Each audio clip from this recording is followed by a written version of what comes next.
계속해서 광주 전남권 뉴스입니다. 코로나19 영향으로 2년 넘게 멈춰있던 무안국제공항의 국제선 운항이 다음 달부터 다시 시작됩니다. 두 개의 항공사가 베트남 다낭 노선 운항 허가를 받았는데요. 공항 재가동의 신호탄이 될 것으로 보입니다. 박지성 기자의 보도입니다.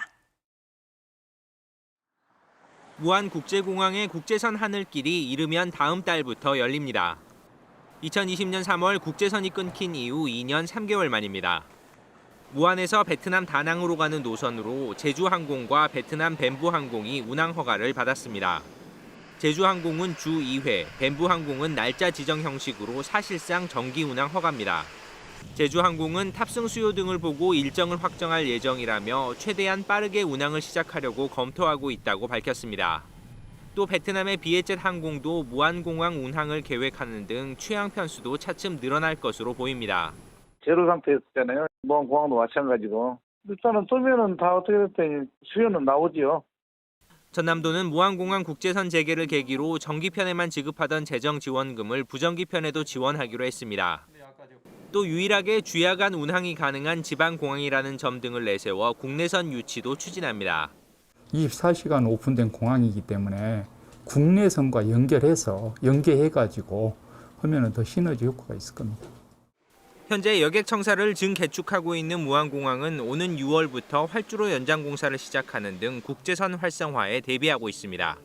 KBS 뉴스 박지성입니다. 오늘 새벽 0시 기준 광주 전남의 코로나19 신규 확진자는 전날보다 500명가량이 줄어든 6,635명으로 집계됐습니다. 광주에서는 20대 이하 확진자가 1,054명, 60대 이상이 583명 발생하는 등 어제 하루 2,807명이 확진 판정을 받았습니다. 전남에서는 60대 이상에서 1,270명이 확진되면서 3,828명의 신규 확진자가 나왔습니다.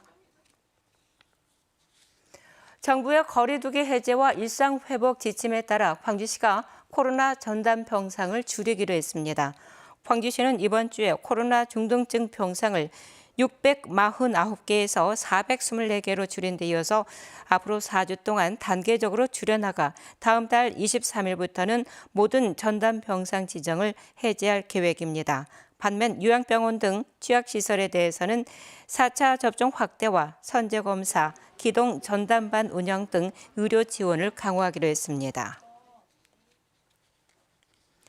광주 전남에도 고층 건물이 늘고 있지만 화재 진압과 인명 구조에 필요한 70m 소방 사다리차가 그동안 한 대도 없었는데요. 광주에 70m 소방 사다리차가 배치돼 시연 행사를 가졌습니다. 보도에 손준수 기자입니다. 소방차가 불이 난 아파트에 물을 뿌리지만 불길에 닿지 않습니다. 진화에 투입된 소방사다리는 53m. 초기 진화에 실패하면서 70m 소방사다리차 도입 필요성이 전국적으로 제기됐습니다. 70m 소방사다리차는 지난해 말 광주에 처음 배치됐습니다. 그동안 조작 연습을 거치고 어제 시연 행사를 가졌습니다. 이렇게 70m 사다리차는 아파트 23층 높이까지 올라옵니다. 기존보다 높이뿐만 아니라 작업 범위까지 넓어져 고층 인명 구조에 도움이 될 전망입니다. 초속 12m의 강한 바람에도 작업이 가능하고 물은 최대 90m, 아파트 30층 높이까지 뿌릴 수 있습니다. 기존에 배치된 소방 사다리차는 최대 56m로 17층까지만 닿았습니다. 기존의 차량보다도 월등히 높은 위치까지 작업이 가능하며 높이 위아래 조절하는 부분에 대해서는 전보다는 수월하게 작동이 가능하다고 볼 수 있습니다. 길이가 13m나 되기 때문에 고층 건물의 진입로와 소방차 주차장 등의 공간 확보는 해결해야 할 과제입니다. 조작에 특화된 전문가를 많이 양성해서 화재 진압 및 인명 구조를 위한 신속 대응 능력을 키울 필요가 있고요. 2018년부터 3년간 전국의 고층 건물 화재는 모두 495건으로 해마다 증가하는 상황. 전남도도 올해 말 70m 사다리차를 배치할 예정이어서 재난 대응 능력이 향상될 것으로 기대됩니다. KBS 뉴스 손준수입니다. 6일 지방선거 광주 전남 지역 기초단체장 후보들을 소개하는 순서입니다. 입지자가 가장 많았던 나주시장 선거는 민주당이 3명 경선으로 줄여졌고 무소속 후보들이 출사표를 냈습니다. 유승용 기자의 보도입니다. 윤병태 후보는 전남 부지사 등을 통해 실력과 성과가 검증됐다며 생태관광 육성과 교육 정책을 제시했습니다. 나주 평야에서 영산강 또 혁신도시 한국에너지 공대로 이어지는 나주의 자원을 키워내도록 그렇게 하겠습니다. 이민준 후보는 삼선 도의원과 오랜 정당 활동을 내세우며 혁신도시와 구도심 발전 방안을 제시했습니다. 한정군대가 나주의 새로운 성장 동력으로 일으켜낼 수 있도록 하기 위해서는 거기에 맞는 정치력이 필요하고 능력이 필요하고 경험이 필요하고. 최용선 후보는 청와대와 국회 경험을 내세우며 에너지 신산업 육성과 공공의료 확충을 약속했습니다. 탄소 중립의 대표 도시로 만들겠습니다. 에너지 고속도로를 나주형으로 만들어서 산과 들을 파헤치는 태양광 발전을 중단하고 에너지 신산업을 유치하겠습니다. 소방서장 출신 김도연 후보는 다양한 지역 근무 경험 등을 강조하며 의료 정책과 역사문화도시 조성을 제시했습니다. 역사문화도시를 꼭 이루도록 하겠습니다. 그래야만이 영산포 또는 나주 구도심이 살게 되고 우리 마한의 왕도를 다시 찾게 될 것입니다. 양승진 후보는 오랜 공직 경험을 토대로 공무원 승진시험제와 주재공무원제 등을 제시했습니다. 6급에서 5급 공무원은 무조건 100% 시험제로 하겠습니다. 주재공무원 제도를 해서 현장에서 5-6개의 말을 중점으로 해가지고 거기서 근무토록. 민주당 공천에서 배제된 강인규 시장은 혁신도시와 청년정책 등 재임기관 성과를 이어가야 한다며 출마 의지를 밝혔습니다. 발전소 문제를 비롯해서 빛가람 혁신도시의 정주 여건 개선에 힘쓰겠습니다. 청년 희망도시 나주를 조성하겠습니다. 예비후보 가운데 김덕수 전 국무총리 정무기획비서관과 김병주 전 문화체육관광국장도 민주당 전남도당 공관위의 공천 배제에 반발해 재심을 청구했습니다. KBS 뉴스 유승용입니다. 더불어민주당 광주시당 공천관리위원회는 재심 신청으로 늦어진 광주 서구청장과 광산구청장 후보 경선을 3인 경선으로 치르기로 했습니다. 광주 서구청장 경선에는 김보현, 김희강, 황현택 후보, 광산구청장 경선에는 박병규, 윤난실, 최치현 후보가 참여합니다.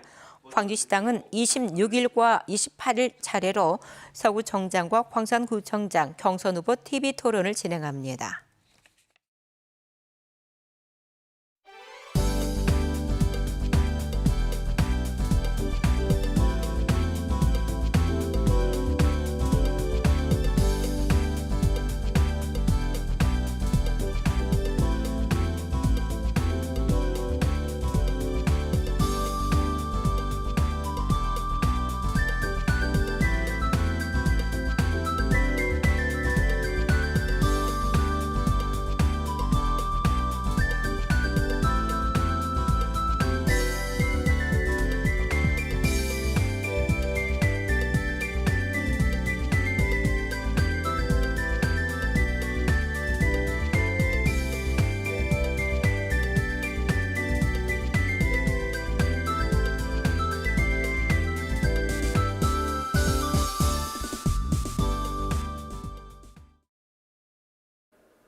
주말까지 봄 날씨를 즐기기에 좋겠습니다. 오늘은 어제보다도 더 포근하겠는데요. 한낮 기온 광주가 25도로 어제보다 4도가량 높겠고요. 주말에 든 기온이 더 올라서 일요일에 낮 최고 기온 28도로 초여름 날씨가 예상됩니다.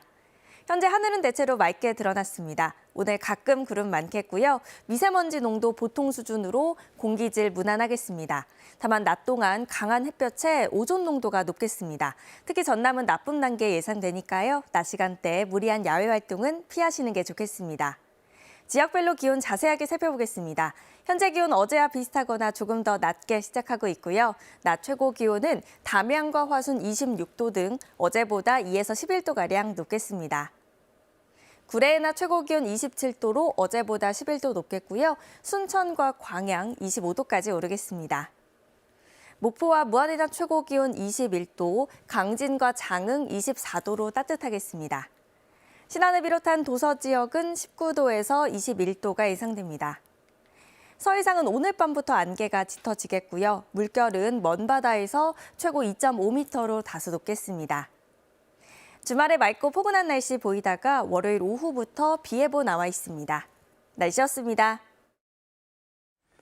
조정태 광주고등검찰청장이 더불어민주당의 검찰 수사권 폐지 입법은 헌법 정신을 훼손하는 것이며 국민들에게 막대한 피해를 줄 것이라고 반대 입장을 밝혔습니다.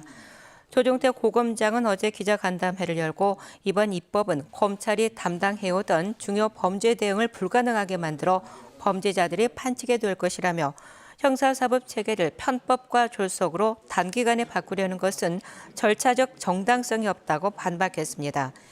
이어 현재 검찰이 기댈 곳은 국민들뿐이라며 여론의 관심을 촉구했습니다.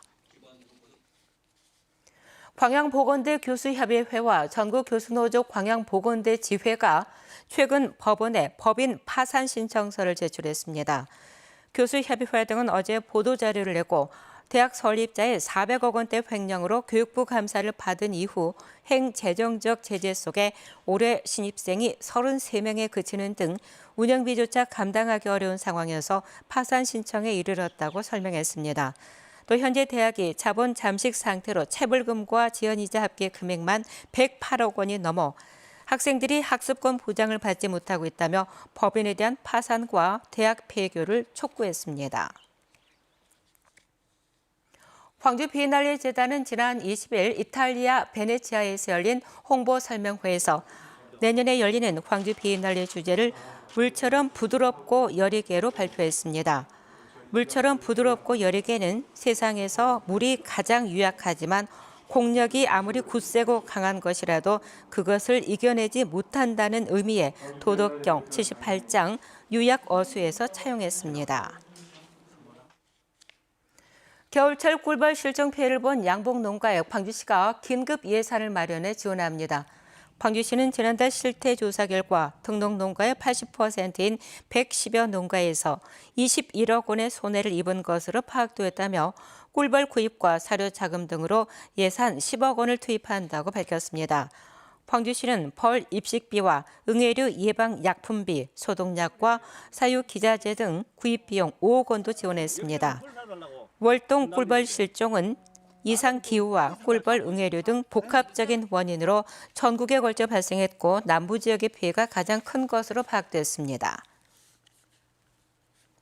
금요일 아침에 함께한 KBS 뉴스를 마칩니다. 감사합니다.